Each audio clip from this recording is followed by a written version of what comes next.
ukuveza ukuthi uNkulunkulu oyiphendulayo umthandazo. Amen. Abafundisi bayenzile justice over some years njalo uma bethandazisa beveza ukuthi uNkulunkulu uyezwa, uNkulunkulu uyaphendula. Amen. uNkulunkulu uyakwazi ukubeka indlebe emkhulekweni yabantwana bakhe. Alibonge igama leNkosi. Hallelujah. uNkulunkulu ophendulayo. Ngicela abaphethe amabhayibheli sizobukisana izinto ezimbalwa uNkulunkulu okwazi ukuthi cha. Amen. Ekwazi uNkulunkulu okwazi ukuphika. Kaningi sijole ukubona uNkulunkulu ovuma umthandazo ophendulayo, but ngicela nomkhulekiseni ukuba nithathe lama scriptures mhlawumbe zoba u4 ukuthi uNkulunkulu kwesinye isikhathi oke ngaphendula. Amen. uma ugada kahle angifaki ukuthi uNkulunkulu oke ngezwe, ngithe uNkulunkulu oke ngaphenduli ngoba ukuzwa ikahlezi ke yenza. Amen. Leyo uzwa sine showcase kuyo, sinesiqiniseko ukuthi uNkulunkulu ozwayo. Lize lithi iBhayibheli ngeke odala indlebe ukuthi yena engahlala engezwa. Sikhona bazalwane, so uyezwa. But ngifisa ukubuka lezi zinto zokuthi uke ngaphenduli. Ngiyakubona kwesikhathi ukuthi uke edelay ngoba uNkulunkulu unempendulo ezo3 njalo abantu bamethandaza. Kuthiwa unoyebo, unocha, unowait. Uyavuma ephike kwesikhathi engaphiki engavuma ethi linda. Amen. Siyazi abazona sikhulu wait bawuthatha njengono ukuthi abantu baku-wait kodwa mase bethi uNkulunkulu akaphendulanga kanti ngoba nje uthe linda. Amen. Sikhona kodwa bazalwane. So but ngifisa ukubuka kafishane izinto eziveza ukuthi eke ngasiphenduli sibe sikabantwana bakhe. 2 Samuel chapter number 12. There was a king by the name of David. uDavid inkosi la uDavid wasemdala seyinkosi uke wathandaza wangaphendulwa, uke wakhuleka wangaphendulwa. Amen. Uke wakhuleka wathi ufuna impendulo wangaphendula. Chapter number 11 noma sengawufundi lithi iBhayibheli uDavid wenza isono esasesikhulu sokuthi yathi impilo kaJehova isehlana onke amadoda esempini yena wangena unkosikazi womuntu. Amen. uBathsheba. Chapter 11 ungena kumfazi womuntu. Chapter 12 sivezela ukuthi uyakhulelwa lo mama. Uma sekhulelwa ngifuna sibuke uDavid esethandaza kodwa uNkulunkulu wangamphendula. Chapter 12 uma ufunda ekhaya kufika uNathaniel, a man of God, ixoxa sengathi ixoxa umzikeliso kuyona uthi wenkosi uDavid kunomuntu wathi nezinto eziningi wayothatha into yomuntu oyedwa. Lo muntu ngenziwani? uDavid waphendula engazi ukukhuluma ngaye. Wathi lo muntu haya akubulawa nokubulawa. Because kwesikhathi abazalwane niyaguda ukuphosa amatshe kubanye abantu abangeke bekwazi ukuwaphosa kubona. Waxoxa nje istory lo baba uxoxa kuyo uDavid uthi cabanga umuntu onenkabe engaka kodwa uthatha inkabe yomuntu oyedwa. Lo muntu angenziwa. Wathi uDavid wacasuka wathi lo muntu udinga ukubulawa. So I said to uNathani unakhuzana unakhuzana uma le ndoda isikhuluma naye uNathani esekhuluma naye kuthiwa wathi David uwe loyo.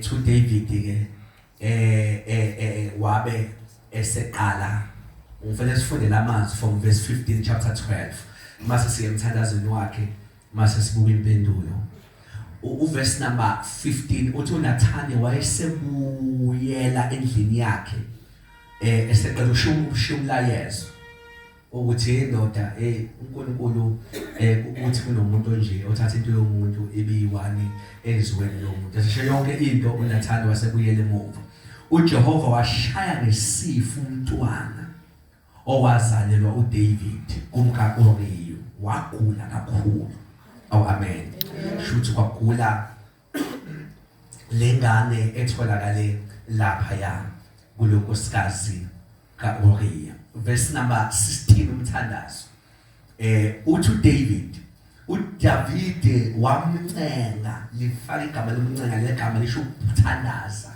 lisho unxusa wamncenga uNkulunkulu ngomntwana uDavid wazila wangathandaza kuphela wazwafaka ngisho fasting phakathi uDavid wazila ukudla wangena walala emhlabathini ubusuku bonke inkosi le kodwa indlela ayithandaza ngayo yancenga yazila yaze yalala emhlabathini phansi verse number 17 amalunga endlu yakhe asuka aya kuye amvusa emhlabathini kepha akavumanga because into yakhe ithi ngeke ngivuke la inkosi engakangiphenduli kanti kuyenzeka inkosi engaphenduli now futhi kadlanga kudla nawo verse number 18 kwathi ngosuku lwesikhombisa kusho le ndoda yathatha 7 days umntwana wafa verse 18 shuthi emva kokuncenga emva kokuzila emva kokuginqika emhlabathini God the answer was no shuthi uyabo uNkulunkulu ngaphenduli umntwana wafa izinceku zikaDavide zesaba ukumtshena ukuthi umntwana ufile ngokuba zathi bheka umntwana usezwa sakhuluma kuye akalalelanga izwi lethu pho singamtshela kanjani ukuthi umntwana ufile angenza ingozi ngamagama basaba umupho ukuthi ayibo umntwana ufile awuphendulwanga ngifuna ubuke uverse 14 ngweqa ngamasibomu 14 lephezulu u14 uverse why lengane ingamele iphile ngoba izinto siyayiphusha thina kanti inkosi ibona ngale uverse number 14 uthi nokho ngokuba ngalesi senzo waveza ithuba elikhulu lokuba izitha zikaNkulunkulu zikaJehova zihlambalaze umntwana omzaleleyo uyakufa nokufa ngicela uliphinda leli nokho ngokuba ngalesi senzo waveza ithuba ngizake ngidwebela into eBhayibhelini lami ukuthi uvula ithuba uvula isango lokuthi uthi ithuba ukuba uJehova ehlambalazeke nje magama lomntwana mayiphilile njalo mayivela kovela into enhlamba kwizizwe zizonibukeni uNkulunkulu kaDavid so lona ukhuleka uyafasta kanti lento ayibukayo ubona umntwana kodwa uNkulunkulu ubona ithuba lokuhlambalazwa abantu ngicela ukuyiphinda this one the umntwana iprayer item kodwa uDavid ubona umntwana kodwa uNkulunkulu akaboni umntwana ubona isenzo ubona ithuba ubona isango lokuthi njalo izizwe bebona lo mntwana mina ngohlambalazeka so kunemkhuleko engaphendulwa number 1 because uma ike yaphendulwa thina sibona umntwana kanti uNkulunkulu ubona ithuba lokuhlambalazeka thina uma sibuka ezinyizinto sibuka esayidini labantu kanti uNkulunkulu ubona esayidini likaNkulunkulu Shomagama before uthandaze uzile uyilahle phansi checka into oyithandazelayo ukuthi uNkulunkulu uyibona njengoba uyibona yini Sikhona kodwa abazalwane. Siyakhumbula ukuthi ukwathandaza lo mama uHana. Ngiyazi uhleze ekhothwa. But in the powerful ngoHana, wathi mayithandazela umntwana kanti noNkulunkulu naye ufuna umntwana. Wathi nje Nkosi ngifuna umntwana, hayi ngenxa kaPenina. uNkulunkulu wayengeke feze ukushaya uPenina. uNkulunkulu akekho ngento yama revenge.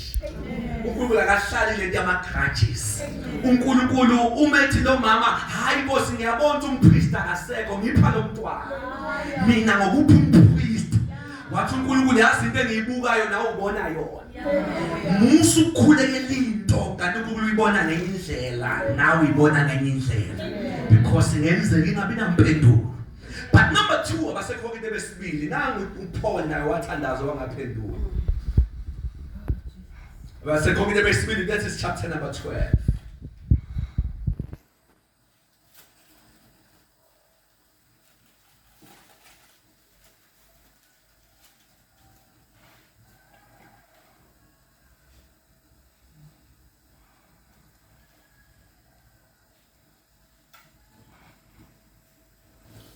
Amen.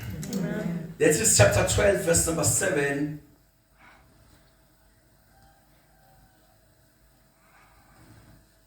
Uthi verse 7, ngalokho ukuze ngingaziphakamisi kakhulu ngobukhulu bezambulo ngani wive nyameni ingelosi kaSathane ukuba ingimukule ukuze ngingaziphakamisi kakhulu. Amen. You have to get that. Yiva nengelosi kaSathane yaphiwa ithuba. Isizathu uthi Paul ukuze ngayiphakamisi kakhulu ngenxa yesambulo. Because by this time akekho umpostoli njengoPaul. Usethi uPaul leliva leli ngilinikiwe ukuze ngingayiphakamisi kakhulu. Verse number 8 uthi ngayo ke nganxusa le kathi nganxusa ngathandaza. Uthi nganxusa inkosi kathathu uzwe asho kanjalo. Uthi I've been praying for that ukuba isuse kimi leliva. That is a prayer.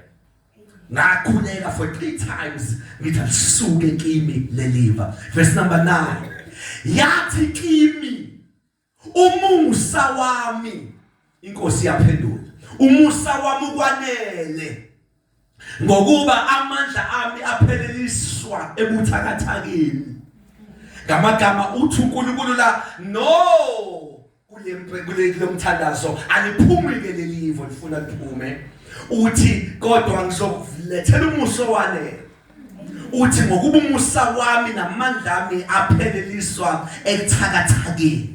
Ngamagama la ithi into no to the removal of yiva, kodwa yes to the abundance of grace. Amen. Khona into ukuthi uyikhulekela ethi uNkulunkulu hayi no ayisuki, kodwa ngokuphumusa wokusustaina kuleyo nto leyo obhekane nayo. Again siyabona lapho unomthandazo ongakhule onganakhuzana ongaphendulwa umthandazo lo uthi ungaphendulwa la hayi ngoba inkosi izothola ihlazo ngokusuka yiva. Akufani lana ingoba inkosi number 1 iyabona ipride iphakama yokubulala Paul phezulu. Uthi leliva libalekile ukuze noma usunesambulo esikhulu uzongabaphakamela abantu. So kunezinto bazana basingayasithandaze engeke inkosi yasizwa kuzo ngoba sifakwe njengeva. Libuye sikhumbuze ukuthi abantu sibakhumbule noma uNkulunkulu sesiphakamisile. But more than that uNkulunkulu uthi ke mina ngizoletha umusa ukuthi uphile ungafi nomiva likhona. Amen. Amen. Should again ezinye zezinto ezidalela ukuthobisa ayiphendulwa noma ungathandaza. Amen. Amen. Amen. Genesis 17 Abraham nangethandaza. Naye akaphendulwanga. Abantu abangaphendulwanga.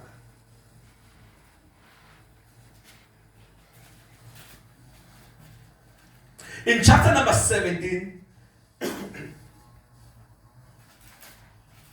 in the book of Genesis,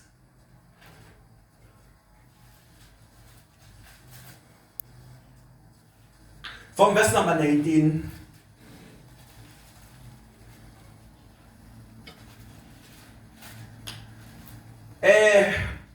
My God. Okay. Verse number, mhlawumbe siqale before. Verse number 18 uthi wathi uAbraham kuNkulunkulu sengathi uIshmayeli angaphila phambi kwakho. Amanye aveze sengathi ungambusisa. Iprayer le. Ukhulela uIshmayeli. Amen. Ukhuleka nini uAbraham la? Ukhuleka emva kokuthi uNkulunkulu umthembise izingane eziningi wasethola lo Ishmayeli ngendlela yakhe. And mayibuka isithembiso sikaNkulunkulu ucabanga ukuthi ishuthi iyophumelela ngoIshmayeli. Shuthi ukhulekela into engekho kwisystem kaNkulunkulu. Ngicela ukuyiphinda le. I-system yokwandisa izingane yayingaxhumile kuIshmayeli. Kodwa indoda yothandaza kuNkulunkulu ngento ephambene nesystem kaNkulunkulu. Isystem kaNkulunkulu ithinta uIsaac ongakafiki. Kodwa this guy iyathandaza ikhulekela lo ikhuluma amazwi akayithi esibusiso kodwa ikhuluma ngokudawutha isystem kaNkulunkulu. That is verse number 18. Buku 19. uNkulunkulu wathi cha ayibafethu. uNkulunkulu nawo no. Amen. Verse 19 uNkulunkulu wathi cha. Amen. Amen. But this one is very complicated. Into efanele uyibone. Wathi cha uSara umkakho uzakuzalela indodana. Uthi ngamagama uNkulunkulu no akuyona le system ezofeza lento engiyikhuluma kuwena. Kodwa ilogogo lo le system ongayiboni. Le system ongakholwa kuyo. Mina iyona engibusisile for feza lento. So umthandazo wakho uright kodwa ugethi system. Ngoba uhamba ngesystem yamehla thembisa la. At least lana isigcina kahle sikuphila Ishmayeli. Kuyathembisa la. Imithandazo yakho incikise hayi kwi-faith. Uyincikise lokho kuthembisa ukuthi inkosi uma ungaqhubeka lana ngiyabona kuyathembisa la. Kanti inkosi akuyona isystem eyifunayo le. Amen. Oh Jesus Christ. Now, ngifuna ubukeke but there's something that is amazing la. Usethi umkakho akuzalela indodana. Uyakuyibiza igama layo ngokuthi uIsaac. Ngiyakusimisa isivumelwano sami naye. Sho amagama isystem ithembiso zami zikuIsaac. Azikho kuIshmayeli. Sho ukuthi kuyenza umuntu ethandaza kodwa ethandaza into ephambane nesystem kaNkulunkulu. Ethandaza umuntu kodwa uthola ukuthi uphambene nesystem uThixo akafuna ukwenza ngayo. Amen. Jesus Christ. Amen. Isla ukuthandaza ukhulekele ukusebenza endaweni uThixo angafuni usebenza kuyona. Kodwa uthi ufuna ukusebenza kuyona uyithandazile. Is something nje uthi uthandaza la imap kaThixo engakuthinti ikhona. Ngokwemap neplan kaThixo ayikho la uIshmayeli. Lendi la uIsaka kodwa wena you pray uThixo umkhulekela entweni engekho kwisystem. Kodwa ufuna uyibona. Usethi ngiyamisa isivumelwano sami naye usho Isaka. Sibe sivumelwano esiphakade nenzalo yakhe emva kwakhe. Isystem yami ikhuluma ngoIsaka uIsaka akekho. Mina ngimi ezintweni esezikhona. Ngime ezintweni engiyigcobile for your life. Noma ngathiwe sezikhona angiyena uThixo uthatha ama shortcuts uthi ngoba sekukhona lokho uzoshesha asase siqhubeka la. Lokho ebengiyiplanile bekuIsaka. Lo Ishmayeli uvele yini and akekho kwiplan yami. Mina yami plan ukuIsaka. Ngifuna ubuke uverse number 20. Uverse number 20 usethi ngoIshmayeli lo ngikuzwile.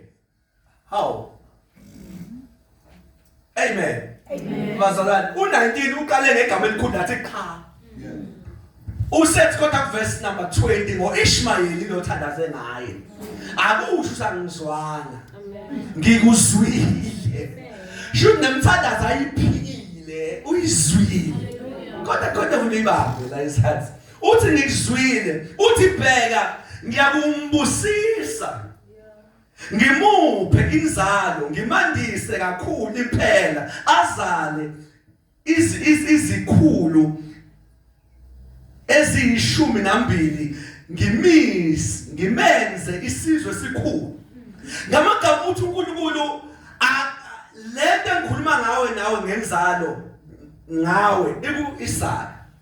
Lona okukhulu othandaze ngaye ngikuzwile ukhuluma ngaye.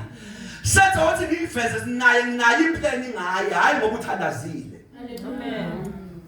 Bengivele ngimhlelele lo ngoba evele okhaleni lakho ngoba ku chapter 12 ngathi konke okuvele kuwe. Amen. Kobusiswa lona uma usumbone busiswa ungacabangi ngoba uthandazile. Vele bengimhlelele kodwa kulento oyithandazele ngithe cha. Amen. This one is very complicated because umthandazo ukuthi nje ngibusise lo. Yebo ngiyambusisa kodwa hayi ukwandisa wena. Ngimbusisa ngoba ngiplana ukumbusisa hayi ngenxa ukuthi uthandazile. Ngamagama la ukhona ukuthi ethi cha ngoba into ingekho kwisystem yakhe. Kodwa uthola ukuthi leyo nto inayo na into enhle yokwenzeka. Hayi ngoba uthandazile. Ibizokwenzeka ngendlela yayo engahlangene nale uThixo angayifunayo. But if us look in uJakobe chapter 4, one of the main thing edala imthandazo engaphendulwa incwadi kaJames, Jakobe chapter number 4. One of the main thing ebuye yenze imkhuleko yethu ingaphendulwa. uJakobe chapter number 4 verse number 2 uthi niyafisa nokho aninalutho, niyabulala ninomhawu nokho anizuzi lutho, niyalwa nenza ibi aninalutho ngokuba ningaceli. Okay, lana thina ithi yethu sithandaziwe kodwa siphenduliwe. Should us qualify leli verse number 2 asi verse 3. Usathi niyacela, okay asondeleni sekhuluma nathi ngoba sikhuluma ngabathandazayo benaphenduka. Usathi niyacela nokho anamukeliswa. Why? Ngezansi ngokuba nicela kabi. Ngithungisa khona ukuthandaza kabi. Ngokuba nicela kabi. Uthi ukuze nikuchithele ezinkanukweni zenu. La namagama imotive. Lena niyicelayo niyicele kabi ningifakanga mina. Ukuthi mina ngena ngapi makufezeka leyo. Kodwa niyenze liyimfuno zenu. Ngamagama kuthi uNkulunkulu la uveza ukuthi akayiphenduli into yena angayiboni kuyo. Whenever I pray, fanele ukuthi xa ngibone ukuthi nawe uNkulunkulu mawenza ukuthi nawe ugain ukuthi. Uma uNkulunkulu wenza ukuthi nawe ungena la. Amen. This one is the main thing because abazali kuyathandaza, most especially this day kuyathandaza, kubhizi kuyathandaza. Ethi uThixo wenze kahle into yokuthandaza but awungifaki indawo. Angikho kuma plans zakho, angikho ezicelweni zakho. Ucele kabi. Amen. Sikhona abazali wami. Mayithi ucele kabi uchaza ukuthi intembi ile ngenami. Ile nawe wedwa. Amen. Sikhona abazali wami. Now lana lethatha isikhathi ukuphuna ulimi lakho. Ukuthi uNkulunkulu ngena noma ngithandaza. Ngena ezintweni engizifunayo, ngena ezintweni engizicabangayo. Sikhona abazali wami. So namhlanje let me share this as I was busy reading lento yokuthi kakhulu masizokhuleka siphusha into eshovuyezwe yaphendula. Yet kuba namakholwa athi mfundisi I've been praying for years but angiboni impendulo. You need to check out. This is a few of izinto engifundile. Kwesikhathi kuyenzeka uthi njengo David sikhuleka into eyisango. Lokuhlambalazela igama lakhe mayingafezeka. Amen. Kanti kwesikhathi sikhuleka yena yinto ayenze ngamasibongo ukusithobisa. Okwesikhathi sikhuleka into ephambene nesystem yakhe. Sikhuleka uIshmael kanti ukhomba uIsaka. Amen. But number 4 engivale ngakho ukukhuleka into yokuthiwa sikhuleka kabi. Into yokukhuleka yena engazifici. ecelweni esizicelayo. Sikhona abazalwane. Uma nje engayifika, yabona uJesu naye wangaphendulwa. Cabanga wakhuleka eGetsemane. Ngoba maze waphuma ithuthu zegazi. Ethi akudlule isitsha. Iplan ithi iya la. Yena umthandazo usangisafuna ukuya la. Asikhona abazalwane because thina siqala umthandazo wenza noma yini. Kanti wenza noma yini esecebeni lakhe. Uma sizokhuleka sisuke sithi Nkosi sinqaba ukuphila ngaphandle kwecebo lakho. Into angiplanele yona ngifuna ungafiki kuyo ngenxa yamademoni. Prayer is pushing us to his will. Akuyona into ephula uThixo isandla obelalele thina. Amen. Ngicela iphinda le. Umkhuleka kuyona into ephula uThixo isandla imsonga ukubelalele thina. Kodwa la khona thina siyisonga siyiphula. Ukuba sifithe ecebeni lakhe. Sikhona abazalwane. Now even uJesu umuzwa sethi umuzwa ethi akudlule isitsha. Wangaphendula isikhathi asitshela singakanani. Umuzwa sephenduka same time. Uthi mangenzeki ngokweyami intando. Uthi kodwa your will. Immediately esho njalo kuthiwa kwehlingelo sizamqinisa. Zamqinisa because vele plan uthi akaye eGolgotha. Leyo ungaya yikho kwiplan. Ongenani akakhulekela amandla okusurvive eGolgotha. Because ukukhuleka into engena plan kaNkulunkulu kwenza ukhuleke into engeke iziphendule.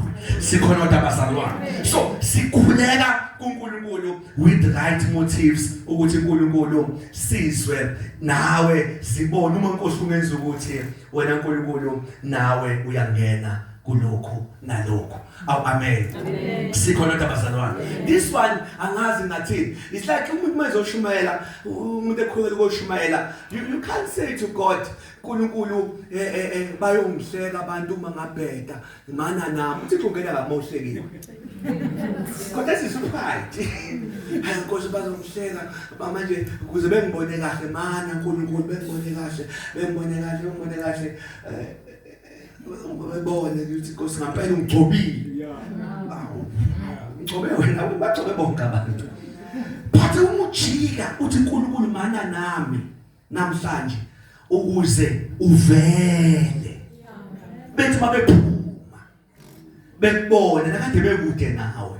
Besondele eduze kwakho. Uyaqala uNkulunkulu ehlale ngenyindlela ethi sengathi le prayer yangithinta. Sikhona abazalwane because we need ukuthi masikhuleka simfake kuma plans ethu. Even ukukhulekela ingcebo, you know kune verse ngithi uProverbs ukwakhuleka uSolomon lithi wathi uNkulunkulu ngiyacela ukuthi ungangihluphekisi. Wakhuleka umthandazo namandla. Wathi ungangihluphekisi. Funa uma ngihlupheka ngithuke. So I said umkhulekweni ngicela futhi unganginiki okukhulu kakhulu. Funa masenginomningi kakhulu ngikhohle. Kodwa ngikhulekela ngongiplanele khona Nkosi uyisilinganisi. Owangihlelela khona. Uyabona ukuthi even ingcebo nempilo iyakhulekela. But there is a language. There is a language esetshenziswayo. Because uyambona ukuthi uyaveza ukuthi uma ungangiphile uNkulunkulu funa ubudlelwane bethu bulimali. Ngaze ngikuthuke ngithi kanti ukuphi uma ungipha okukhulu ufuna ngikhohlwe uNkulunkulu kodwa ungancishe uyisilinganisi. Then uNkulunkulu ngaphakami lapho ukuthi no, this is a prayer. It's not about ukudlula umakhelwane. It's not about ukuvela ukudlula abantu. Uthi xa ngangena kulawo magimmicks but uNkulunkulu ungena entweni yena azibona kuyo. Amen. Singaphakama egameni likaJesu sikhuleke sisibusa